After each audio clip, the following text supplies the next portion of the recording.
Hello everyone. Today I am going to explain you all chapter 7 Diversity in Living Organisms class 9.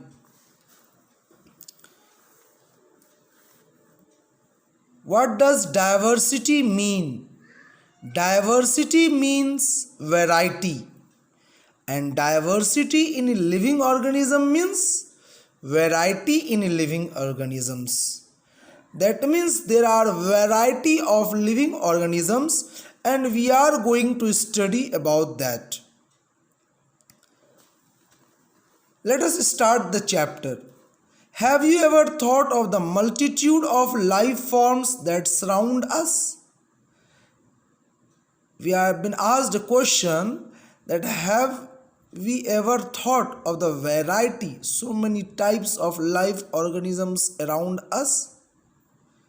What are the various types of living organisms around us? Various. They are plants, animals, microorganisms like viruses, bacteria, unicellular organisms, and all of them are unique among themselves. Each organism is different from the other to a lesser or greater extent. That means some are different from one another in less extent, less aspects, and some are different from the others in more aspects. For instance, consider yourself and a friend. We are told to consider ourselves, compare ourselves with our friend, one of our friends. Are you both of the same height? Maybe we may be of the same height or we may not be. Does your nose look exactly like your friend's nose? Obviously not. I don't think. Is your hand span the same as your friend's? Maybe, may not be in size. However, if we compare to ourselves and our friends with a monkey, what would we say? We will say that we do not match ourselves. We are much different from a monkey. We and our friends may have a lot of common, but when we compare ourselves with a monkey, there will be much difference. But suppose we are told to add a cow to the comparison, then we will be completely different. See, ourselves and our friend, that means if you and your friend compare, then much similarity is there. When we compare ourselves with a monkey, little less similarity is there. But when we compare ourselves with a cow, there is least similarity. So we can say that the monkey has a lot more in common with us than the cow. Now we are told to perform an activity. We have heard of Desi cows and Jersey cows. Does the Desi cow look like a Jersey cow? No, they are different. Does all the Desi cows look alike? No, they are also different. Will we be able to identify a Jersey cow in the crowd of a Desi cow? Yes, we will be able to identify. What is the basis of our identification? Because Jersey cows' body design, their structure is different from that of a Desi cow. In this activity, we are to decide which characteristics were more important in the forming the desired category. We were able to decide which characteristics could be ignored. So what we were looking? We were looking over the outer appearance. We were looking over their physical appearance. and then we were able to decide by seeing. Now let us think all different forms in which the life occurs on earth. On one hand, we have microscopic bacteria of a few micrometer in size, while on the other hand, we have blue whale, redwood trees of California of approximately sizes of 30 meters and 100 meters respectively. That means we are told here that microorganisms, bacteria, they are much smaller in size, they are measured in micrometer. But when we talk of the blue whale, then they are around 30 meters in length. Redwood trees of California, they are around 100 meters in height. Some pine trees, they live for thousands of years, while insects like mosquitoes die within few days. Life also ranges from colorless or even transparent worms to brightly colored birds and flowers. So we are talking here in this paragraph, in these two paragraphs, what we have been told? We have been told about the variety, about the diversity. So the term biodiversity was given by Walter G. Rosen. He is the scientist who gave us in 1986. You can write Walter G. Rosen in 1986. And bio means living and diversity means variety. So biodiversity means variety in living organisms. So these living organisms, they differ from one another in external appearance, size, color, pattern, internal structure, nutrition, their behavior, their habit. The diversity not only extends to their body structure, their outer body structure, but the variety also extends to the place where they are found, their living place, that means their habitats, their habit, what type of habit they have, their lifespan, how long they live, their length, their size. So this variety of living organisms around us has evolved on the earth over millions of years, and we do not have more than a tiny fraction of this time to try and understand all these living organisms. So we cannot look at them one by one. Instead, we look for the similarities among the organisms, which will allow us to put them into different classes and then study different classes or groups as a whole. And this will make our study easier. So what we are doing? We are classifying the organisms into various categories on the basis of their similarities, on the basis of the differences, and then we study about them, because it is not an easy task to study about each and every living organism independently, separately. Now we look at question number 1 here. In this we are given, why do we classify organisms? So answer will be, there is a vast number of living organisms in this world, in this universe, and it is not easy and it is not possible to examine and study about each of these organisms separately. So we classify them in order to make our study easier. So the answer will be of number 1, we classify living organisms for the following reason. Number 1, classification makes the study of a wide variety of organisms easy. Number 2, we can write classification projects before us pictures of all life forms at a glance.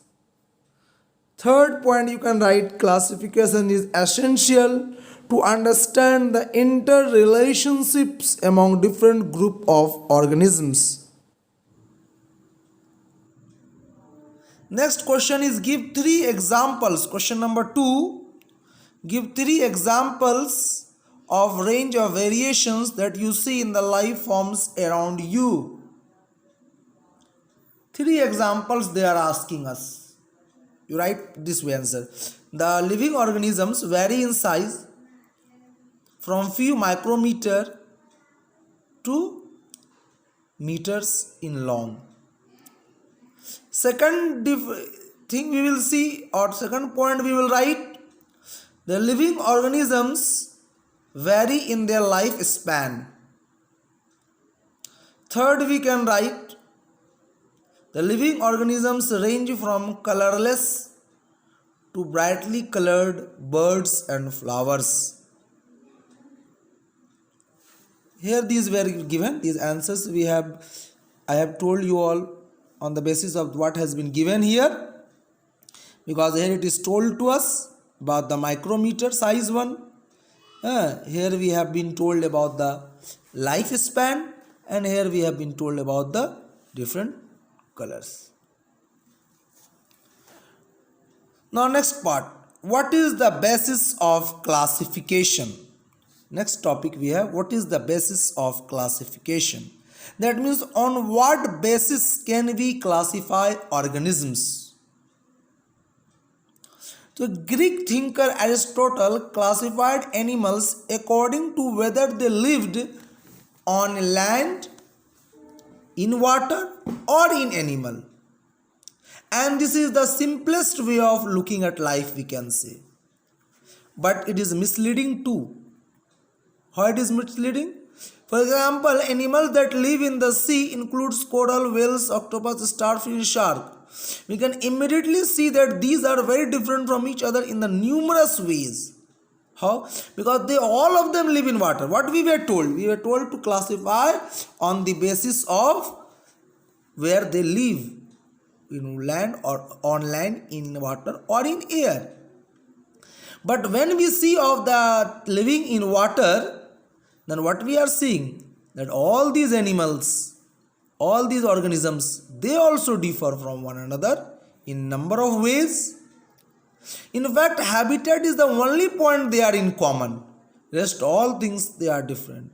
This is not an appropriate way of making groups of organisms to study and think about. So, we need to decide which characteristics to be used as the basis for making the broadest division, so that we are able to make large division. Then we will have to pick the next set of characteristics for making subgroups within these divisions. And this process of classification within each group can then continue using a new characteristics each time. Now the question is, what do we mean by characteristics? What do we mean by characteristics? So characteristics mean some particular function, some particular feature, some particular property, that is called characteristics.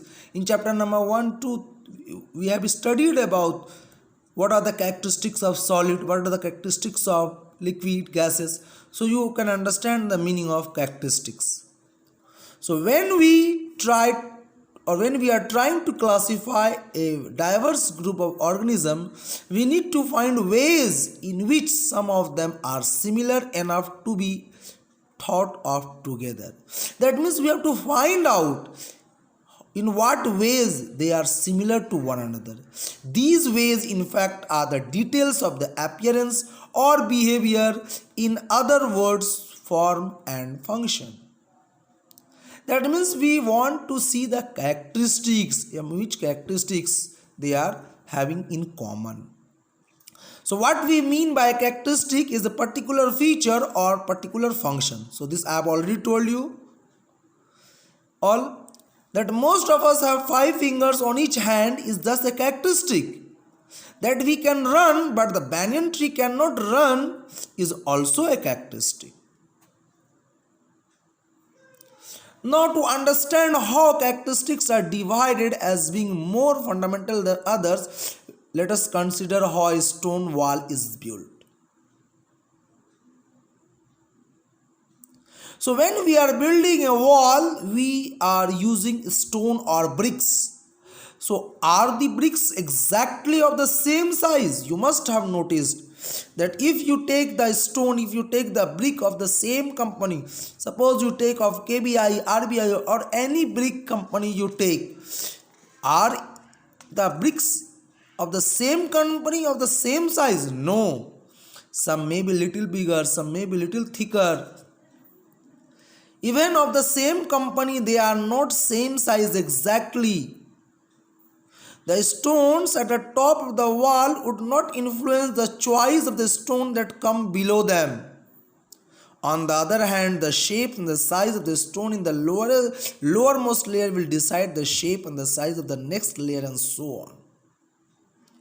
So when we are building a wall used with the help of a stone, that means when we are making a wall, when the mason is building a wall, raising up a wall, then what is happening? He is putting a stone according to the way he wants to keep the wall. So first line that he will put up, above that he is putting the another group of stones or bricks, so many bricks, and then in that way the lowest one is deciding which shape the wall will be, how it will go, how much wider it will be.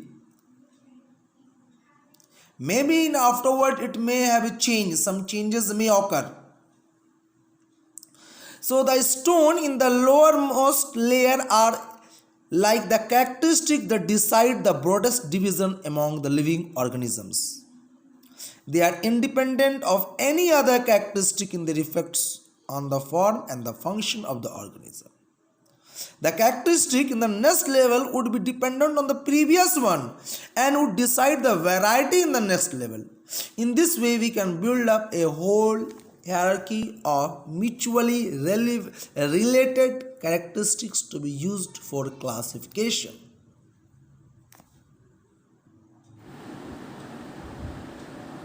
Let us come to the next part. Nowadays, we look at many interrelated characteristics from the nature of cell in order to classify all living organisms. So what are those characteristics? Let us see few of them. For example, we try to see that whether the cells are nucleated or not. A eukaryotic cell has a membrane bound organelles. In last chapter number cell, we had seen that inside the cell there are some organelles which are having membrane and few of them not are having membrane. So a eukaryotic cell has membrane bound organelles including nucleus, which allows cellular processes to be carried efficiently in isolation from one another. That means separately. Therefore, organisms which do not have a clearly demarcated nucleus and other organelles would need to have their biochemical pathways organized in different ways. That means those organisms which do not have a clearly demarcated, that means separate nucleus, membrane bound nucleus, and other organelles would need to have their biochemical pathways in different ways. This would have an effect on every aspect of cell design. Also, nucleated cells have the capacity to participate in making multicellular organisms because they can take specialized functions. Therefore, nucleus can be a basic characteristic of classification. So, what we are seeing, that one characteristic, nucleus. Nucleus is a basic characteristic. Next, second characteristic, we can see that whether the cells they occur alone or they are found in groups. That means whether cells are found singly or they are grouped. Because cells that group together form single organism, they use the principle of division of labor. That means when an organism has been formed by the combination of cells, that means if it is a multicellular organism, then there is a division of labor. There is division of labor. But if the organism is made up of a single cell, then that single cell has to do all the life activities that we have already seen in the last chapter, cell and tissue chapter. Instead, group of cells will carry out a specialized function. This makes a very basic distinction in the body designs of organisms. So, if a single cell organism will be there, their body design will be different. Multicellular organism, their body design different. And among single cellular also, the body designs are different. In multicellular also, there are different body designs. So, as a result, an amoeba and a worm are very different in their body design. Third characteristics, what we will see that do organisms produce their own food? That means are they autotrophic or heterotrophic? If they are able to produce their own food, that means they don't have to depend on others.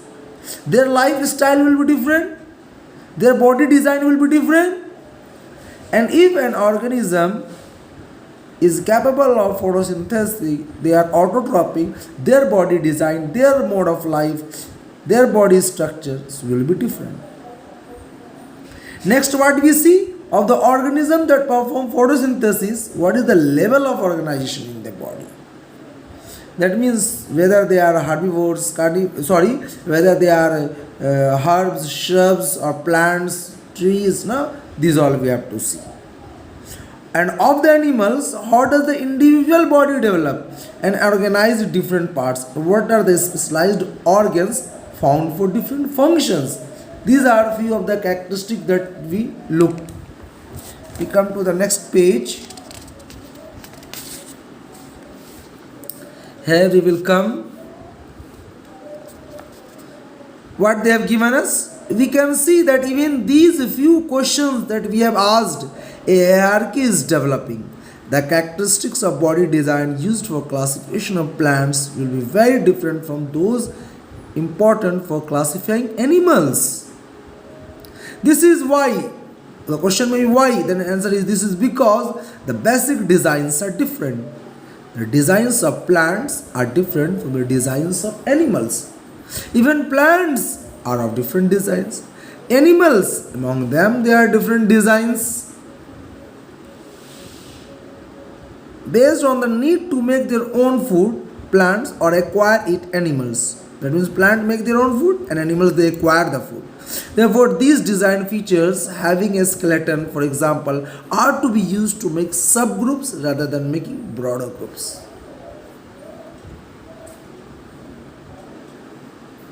Now we will see the questions given here. Which do you think is a more basic characteristic for classifying organisms? Number A, the place where they live or the kind of the cells they are made of, and why? That we have to tell which of these, A or B, and why. So the answer will be the more basic characteristics for classifying organism is the kind of cells they are made of. The question is why. So answer will be because many different kinds of organisms may live in the same place, same habitat, but they do not belong to the same group. For example, we have seen earlier in the last page, somewhere we had seen here, no? In the last page, corals one, where we had seen, somewhere we had seen that corals, sponges, octopus, starfish, etc. they live in water. but they differ with each other. They differ with one another. Now question number 2. What is the primary characteristic on which the broad division of organism is made? So the answer will be the primary characteristic on which the broad division of organism is made is whether they are eukaryotic or prokaryotic. Here we had the answer, right? In this part we had the answer. Eukaryotic or prokaryotic. So the answer will be whether the organisms are eukaryotic or prokaryotic. Now question number 3. On what basis are plants and animals put in different categories? Plants and animals. So see here, plants and animals both are eukaryotic. So both the plants and animals, they are put on different categories on the basis of their mode of nutrition as well as their body designs. So you will write the answer on the basis of their mode of nutrition as well as their body designs. Plants are autotrophic and perform photosynthesis, whereas animals they are heterotrophic and get food from the autotrophs indirectly. That means from the plants indirectly.